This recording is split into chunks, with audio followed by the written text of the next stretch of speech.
Good afternoon. My name is Karen Harner. I'm an instructional coach with the Barney Charter School Initiative, and I'm here to talk a little bit about the 72 phonograms that your students have worked hard to learn for over 3/4 of the school year.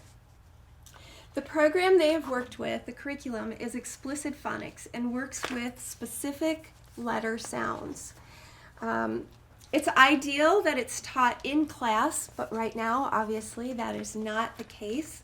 So I would like to share with you those 72 phonograms on a sheet that will be made available to you, and to kind of explain how that works and how it can help you as the parent. So let's take a look at what you would have access to. This specific sheet has 50 of the 72. You would receive all 72, and then there are also an additional 4. But let's focus on this for right now. So you'll have 3 important columns that you'll need to understand and know about, things that your student already knows. The first column contains the phonogram. The second column contains the sound of the phonogram. So the slash marks let you know that it's a sound to be pronounced. Those marks are not written by the teacher, they won't be written by you as the parent, and they're not written by the student.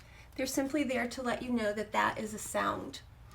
A lowercase letter indicates that that sound is that letter's first sound or its short sound. A capital letter indicates to you that that letter is giving its second sound or its long sound or its name. So in the case of O, it's saying O, its name.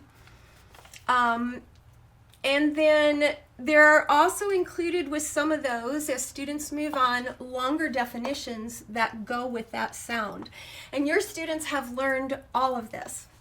In the third column, there is a keyword or a clue word to help you understand how this sound is utilized.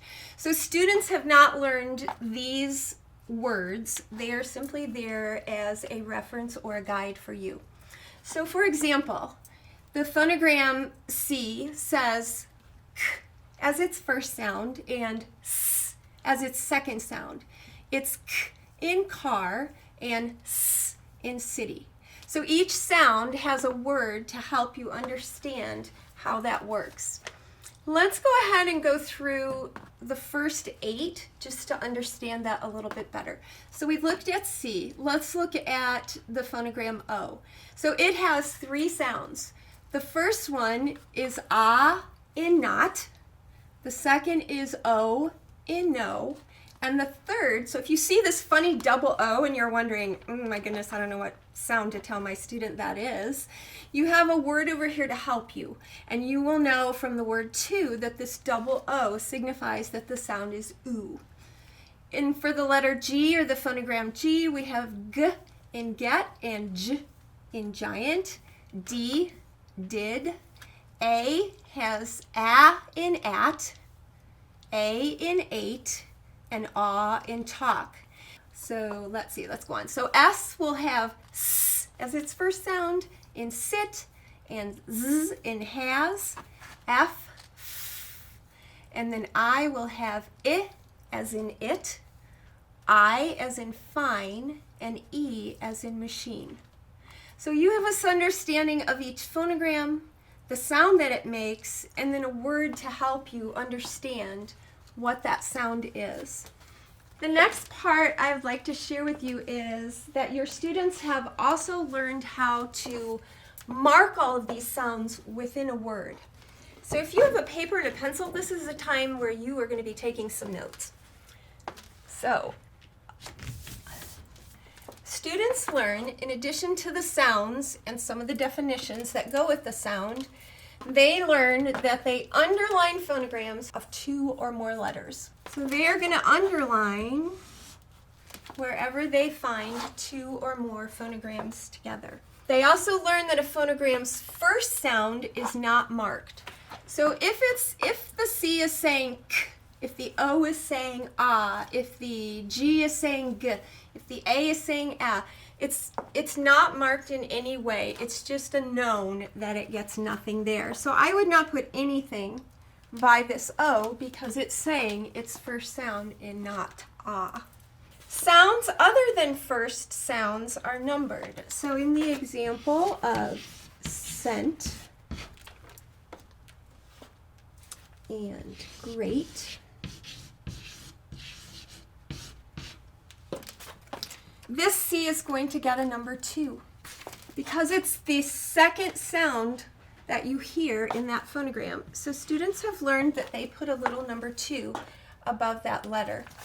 In the example over here, EA, that phonogram says E, A, and in the word great, it's saying its third sound, that long A, or saying its name. So you would put a number 3 above that phonogram. So we've got underlining phonograms of 2 or more letters. A phonogram's first sound doesn't get any mark. Sounds other than the first sound are numbered.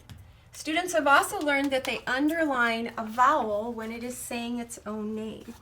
So examples of that would be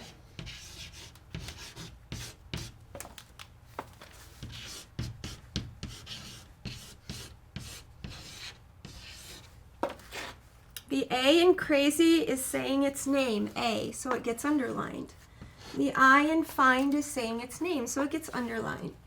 And the E in B is saying its name, so it gets underlined. And then the last, students have learned that they double underline a silent phonogram. So in the example, the B is not pronounced, so it gets a double underline to help you know that it is silent. So as parents, you will have access to all of the sounds, the keywords, and the phonograms. Hopefully you were taking some notes to know how to mark those. And then also, I'd like to share two important ways to practice those phonograms with your student. The least effective way is to show them a phonogram and ask them to say it. So if you write on a piece of paper or you write on a 3x5 card and you show them that phonogram, they should be able to tell you two-letter k used only after a single vowel that says a. They should be able to say that when they see that phonogram.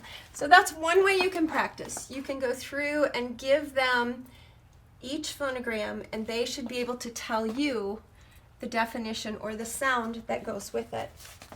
The other way is for you to tell them the sound. So you are going to be telling them k, s, and then you're going to expect them to write on their paper the letter C.